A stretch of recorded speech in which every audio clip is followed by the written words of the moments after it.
ओम नमः शिवाय। ओम शिव गोरख, जय शिव गोरख।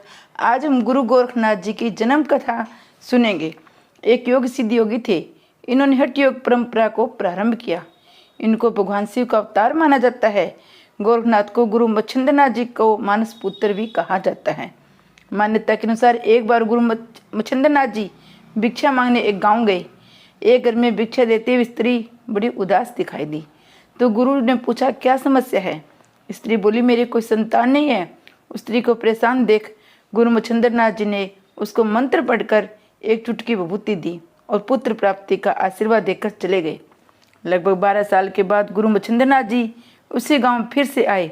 उस स्त्री के घर पहुंचे। दरवाजे के बाहर से आवाज लगाकर स्त्री को बुलाया और कहा, अब तो पुत्र 12 साल का हो गया। असलियत में वह स्त्री गुरु मच्छिंद्रनाथ जी के सिद्धियों से अनजान थी। इसलिए उसने गुरु मच्छिंद्रनाथ जी द्वारा दी गई विभूति को खाने के बजाय गोबर में फेंक दिया था। गुरु मच्छिंद्रनाथ जी की सिद्धि इतनी प्रबल थी कि विभूति बेकार नहीं जाती थी। स्त्री घबरा गई और सारी बात बताई कि मैंने विभूति को गोबर में फेंक दिया था। गुरु मच्छिंद्रनाथ जी ने कहा, वह स्थान मुझे दिखाओ। वहां जाकर देखा तो एक गोए के गोबर से भरे हुए एक गड्ढे में ऊपर खड़ी है और अपना दूध उस गड्ढे में झलका रही है। तब गुरु ने उस स्थान पर बालक को आवाज़ लगाई। गुरु मच्छिंद्रनाथ जी की आवाज़ से उस गोबर वाली जगह से एक 12 वर्ष सुंदर आकर्षक बालक बाहर निकला और हाथ जोड़कर गुरु मच्छिंद्रनाथ जी के सामने खड़े हो गए। इस प्रकार बाबा गोरखनाथ जी का जन्म स्त्री के गर्भ से नहीं बल्कि गोबर और गौ द्वारा की जाने वाली रक्षा से हुआ था। इसलिए इनका नाम गोरक्ष पड़ा। इस बालक को गुरु मच्छिंद्रनाथ जी ने अपने साथ लेकर चले गए और आगे चलकर यही गोरखनाथ बने। गोरखनाथ ने ही नाथ योग की परंपरा शुरू की और आज हमें जितने भी आसन, प्राणायाम, मुद्रा, नादानुष्ठान या कुंडलिनी आदि योग साधनाओं की बात करते हैं, इन सभी गुरु गोरखनाथ जी की देन है। भारत की भूमि ऋषि मुनियों और तपस्वियों की भूमि रही है, जिन्होंने अपने बौद्धिक क्षमता के दम पर भारत ही नहीं परंतु संपूर्ण सृष्टि के भलाई के लिए बहुत योगदान दिया है। ऋषि मुनियों की शिक्षा से हम जीवन में सही राह चुनने के ज्ञान होता है। साधु महात्माओं द्वारा दिए गए ज्ञान विज्ञान 21वीं सदी में भी बहुत प्रासंगिक है। महापुरुषों में ऐसे कई ऋषि मुनि हुए जो बचपन से ही देवीय गुणों के कारण या तपस्या के फलस्वरूप कईयों की सिद्धियां व शक्तियां प्राप्त कर लेते हैं, जिनका मानव कल्याण धर्म के रक्षार्थ हेतु हमेशा से किया जाता रहा है। ये सिद्धियां और शक्तियां ऋषि मुनियों की एक चमत्कारी तथा प्रभावी व्यक्तित्व प्रदान करती है।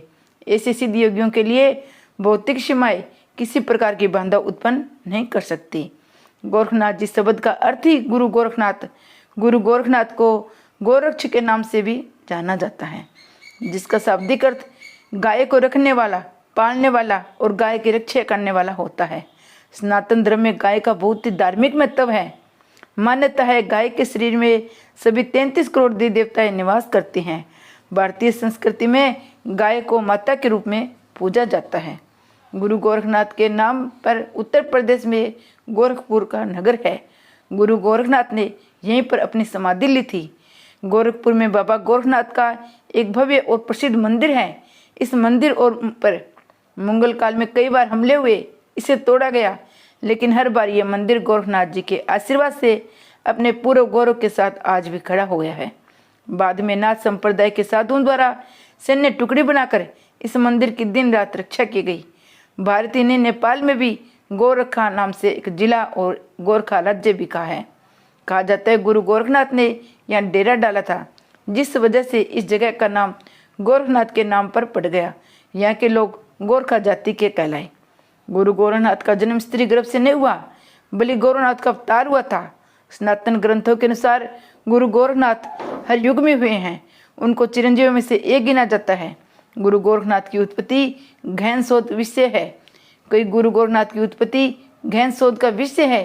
कई मॉडर्न इतिहासकारों का मानना है भगवान राम और श्री कृष्ण की तरह गुरु गोरखनाथ एक काल्पनिक किरदार है।